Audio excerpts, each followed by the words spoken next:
திருச்செந்தூர் முருகன் கோயிலில் மாசி திருவிழாவின் 8ஆம் திருநாளான இன்று சுவாமி ஆறுமுக நயினார் பச்சை சாத்தி சப்பரத்தில் எழுந்தருளி பக்தர்களுக்கு காட்சியளிக்கிறார். இது குறித்த கூடுதல் தகவல்களோடு இணைகிறார் செய்தியாளர் சிவமணி. விவரங்களை பகிர்ந்துக்கலாம். ஸ்ரீராம் திருச்செந்தூர் மாசி திருவிழா கடந்த 21ஆம் தேதி கொடியேற்றத்தோடு துவங்கியது. இன்று 8ஆம் திருநாள் நிகழ்வுகள் நடந்து வருகிறது. இதற்காக காலை 1 மணிக்கு கோவில் நடை திறக்கப்பட்டது. அதிகாலை 1 மணிக்கு திறக்கப்பட்டு உதய மார்த்தாண்ட அபிஷேகம், விஸ்வரூப தீப ஆராதனை உள்ளிட்டவை நடைபெற்றது. தொடர்ந்து பக்தர்கள் சுவாமி தரிசனம் செய்ய அனுமதிக்கப்பட்டார்கள்.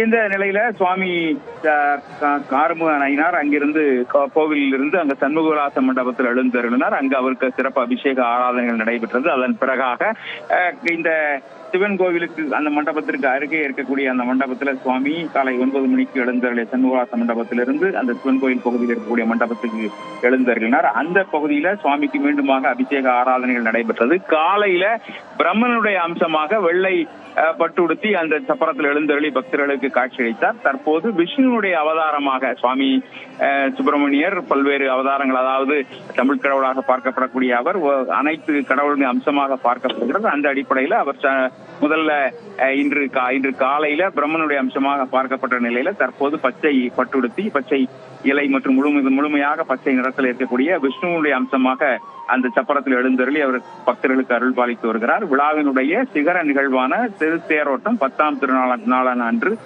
திங்கட்கிழமை காலை 7 மணிக்கு திருத்தேரோட்டம் நடைபெற இருக்கிறது. திருச்செந்தூர்ல ஆயிரக்கணக்கான பக்தர்கள் குவிந்திருக்கிறார்கள், சுவாமி தரிசனம் செய்து வருகிறார்கள். பச்சை பட்டுடுத்தி சுவாமியை தரிசனம் செய்வது மிக சிறப்பு வாய்ந்தது அப்படின்னு பார்க்கப்படக்கூடிய நிலையில ஏராளமான பக்தர்கள் தொடர்ந்து சுவாமி தரிசனம் செய்து வருகிறார்கள். ஸ்ரீராம், விவரங்களை வழங்கியதற்கு நன்றி சிவமணி.